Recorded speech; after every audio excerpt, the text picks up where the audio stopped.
ETDT, episode 6.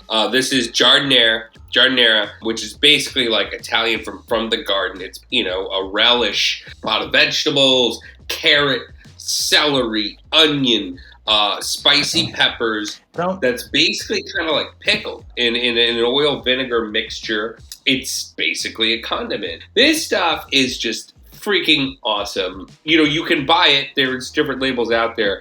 Like most things, if it sits too long or if it's not made that well, the conventional wisdom says, well, you should just make it on your own, but that takes a little bit of work, right? This is lit like a freaking Christmas tree. Like, I have gone through all 3 jars. It's freaking magical. And I've just been thinking about really flavor-forward foods, striking flavors. It's the stuff I gravitate into. Recently, Food and Wine just did an article about sambal, which is sriracha's like cooler older brother, chunkier, flavorful. And then in the article, they show you all these great recipes for sambal and how individualized they are and how they pair with different things, just like salsa, right? Salsa is more than just something you put on chips. Different sauces for different reasons. And I just think, this is what it's all about. This is what drives flavor for me.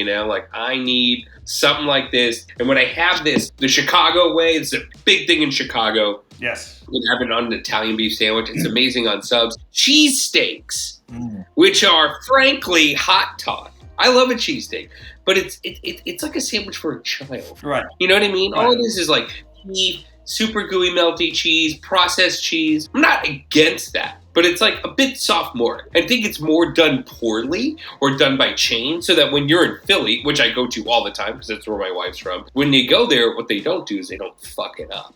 And they're huge, right? Because they don't play.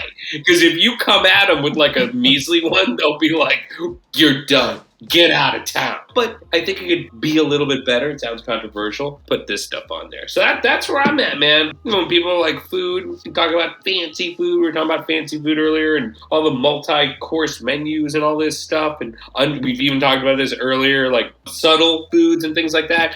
Give me a jar of this, man. Give me a meal driven by something that's just so powerful and strong and obvious. I'm a complete condiment junkie.